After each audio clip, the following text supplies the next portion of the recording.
ನಾವು ಆ್ಯಕ್ಚುಲಿ 5 ಜನ ಮಕ್ಕಳು ನಾವು ಅಪ್ಪ ಅಮ್ಮನಿಗೆ. ನಾವು ಹೇಗೆ ಅಂತಂದರೆ ಅಕ್ಕಂದಿರು 3 ಜನ ಇದ್ದಾರೆ ನನಗೆ. ನಾನು ನನ್ನ ಅಣ್ಣ ಇದ್ದೀನಿ, ನಾನೇ ಕೊನೆಯವನು. ಈಗ ಅಪ್ಪ ಇಲ್ಲ ಅಂದರೆ ಡಿಸೆಂಬರ್ ಎಕ್ಸ್ಪೈರ್ ಆದರು. ಸೊ ಅದು ಹೇಳೋಕ್ಕೆ ಸ್ವಲ್ಪ ಎಮೋಷನ್ ಆಗ್ತೀನಿ ಅಂದರೆ ಓಕೆ. ಈಗ ನಾನು ಅಮ್ಮ ಅಣ್ಣ 3 ಜನ ಮನೇಲಿದ್ದೀವಿ. ಅಪ್ಪ ಹೇಗೆ ಅಂತಂದರೆ ಫಸ್ಟ್ ಸ್ಟಾರ್ಟಿಂಗಲ್ಲಿ ನನ್ನ ಬಗ್ಗೆ ಅಂದರೆ ಬೇಡ ಬೇಡ ಬಿಡು ಅಂತಿದ್ದವರು. ಆಮೇಲೆ ಅವರೇ ಹೇಳೋಕ್ಕೆ ಶುರು ಮಾಡಿದ್ರು, ನನ್ನ ಮಗ ಸೀರಿಯಲ್ ಮಾಡ್ತಾವನೆ. ಈಗ ನೋಡ್ರಿ, ಅಪ್ಪ ಲಾಸ್ಟ್ ICUನಲ್ಲಿ ಇರಬೇಕಾದ್ರೆ ಕೂಡ ಈ ಆಕ್ಸಿಜನ್ ಹಾಕ್ಕೊಂಡಿರ್ತಾರಲ್ಲ ಆ ಟೈಮಲ್ಲಿ ಕೂಡ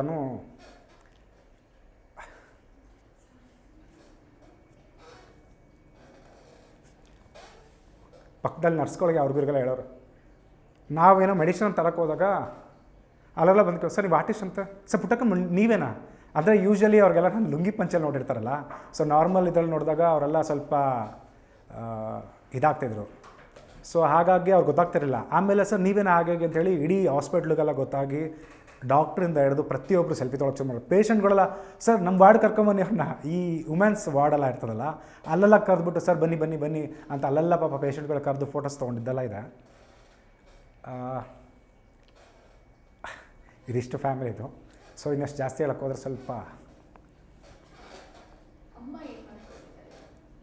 ಅಮ್ಮ ಹೌಸ್ ವೈಫ್.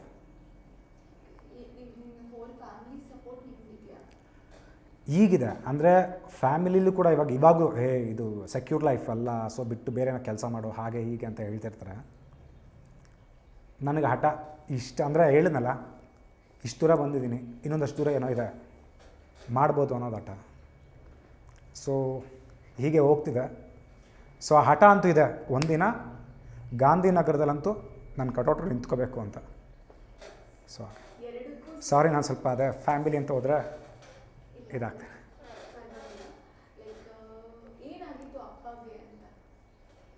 ಅಪ್ಪ ಒಂದು ಡಯಾಲಿಸ್ ಪೇಷಂಟು, ಅವ್ರಿಗೆ ಎರಡು ಕಿಡ್ನಿ ಕೂಡ ಫೇಲ್ಯೂರ್ ಆಗಿತ್ತು. ಸೊ ಅದರಿಂದ ಇದಾಯಿತು ಅಂದರೆ ಅವ್ರಿಗೆ ಲೋ BP ಆಗಿ ಲಾಸ್ಟ್ ಮೂಮೆಂಟಲ್ಲಿ ಡಯಾಲಿಸ್ ಮಾಡಬೇಕಾದ್ರೆ ಎಕ್ಸ್ಪೈರ್ ಅಂದರೆ ಲಾಸ್ಟ್ ಡಿಸೆಂಬರ್.